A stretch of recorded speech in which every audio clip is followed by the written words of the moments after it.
Meanwhile, the president continues to issue these controversial pardons and commutation. The list includes a former New York congressman who pleaded guilty to felony tax evasion, a former Connecticut governor found guilty of obstructing justice, a rapper known as NBA Youngboy who pleaded guilty to possessing weapons as a felon, and former Chicago gang leader Larry Hoover. Hoover, considered one of the most notorious criminals in Illinois history, has been serving multiple life sentences since the 1970s. The move is not expected, though, to set him free. He has more than 100 years left to serve on state murder charges in Illinois that presidential clemency cannot erase. Let's bring in NBC News national law enforcement and intelligence correspondent Tom Winter. Tom, good morning. So much to talk about, so many names here. But let's start with Larry Hoover. You've been doing some reporting on this, part of a campaign by Kanye West, in part, to get him out of jail, also from Chicago, to get Larry Hoover out of jail. Why the focus on this guy? And just for the benefit of our viewers, who he is and why he is so notorious. Well, I think, just the fact that you mentioned that he's been referred to in federal court as one of the most notorious criminals in Illinois history. I am duty-bound to remind you that Al Capone once ran the Chicago outfit. So that's the level of criminality that we've seen in Illinois over the years. This individual has been called by federal prosecutors the leader of the Gangster Disciples. He's referred to as the chairman of the board, as the king, and he's somebody who led this gang, which they have alleged and have convicted on the fact that they ran the drug trade in Chicago from the early 1970s until his indictment in federal court in 1995, making $100 million of profit per year. Most of that went to him and his family, they say. By the way, he ran a significant portion of this time period when he was running this gang was while he was in state prison on that murder charge that you just referenced there, the same one that he's going to go back to state prison now. They said he's the heralded leader still of the Gangster Disciples while he's been at a federal jail known as Florence ADX. That's the most secure jail facility in the United States, if not the world. That's where the U.S. sends Dzhokhar Tsarnaev. Richard Reed, the shoe bomber, El Chapo is there, just to give you a sense of the security measures that take place. And yet he's still somebody who they say remains the heralded leader of this community. And so what's going to happen now when he goes back to state prison, this named state prison where they say he ran the drug trade? Now, he might not do anything criminal, but they do note that according to the Bureau of Prisons Intelligence, he has not renounced his ties to the gang. He has not renounced his gang affiliation, and that's something that they typically look for when considering these types of things as far as, is this somebody who's given up that life, given up that code? And they're saying in their filings, federal prosecutors, that that's not the case. There's an impact here, Willie, right? And there's an impact, obviously, on Hoover, but there's an impact on the victims of these crimes. And they're not alleged crimes. They were convicted by a jury in court. So what does this mean to the black community? Justice Department is currently trying to charge Eugene Henley, Big U, out of Los Angeles on a 43-count RICO indictment. Murder is alleged there. All sorts of racketeering is alleged there. We know from the indictment, from our own reporting, that there are very high-profile members of the hip-hop and athletic community, the NBA community specifically in that case, that were victims of his crime.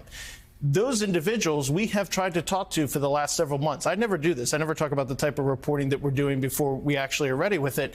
They are scared to talk. So when you look at the Hoover case, what type of message is that sending when you're saying this is somebody who led this criminal gang for approximately 25 years, made all this money, charged with all these crimes, going back to state prison for murder, and yet he gets a look from the White House, and they're paying attention to Kanye West, who first started talking about this in that infamous Oval Office appearance in 2018. So let's remember this president in this term began by emptying the jails of January 6 convicts, letting them out. But that was because he believed they were out there defending him on January 6. What is the benefit to the president to let Larry Hoover have his sentence commuted? Again, he'll still be in jail, but why? Why would the president do this? I think that's the big question this morning. And I think, is this because of Kanye West and his, the influence that he's had, the fact that he came out speaking on behalf of Trump? Is this something that he has some sort of sway? Is this part of a larger thing in the hip hop community? There was a benefit concert that was held for Larry Hoover involving Drake, James Prince, the founder of Rap-A-Lot Records out of Houston, Texas. Again, another big time individual, not somebody who's been charged federally, but somebody who in that community is quite well known. And so what are the involvement of all of these hip hop stars for somebody who has such a documented history? We're not talking about somebody who's grabbed jumping over a turnstile with a small bag of drugs. We're not talking about a low-level offender. This is somebody who, again, they've called the, quote, chairman of the board. That's how he's referenced in a gang that still very much is active in federal prisons.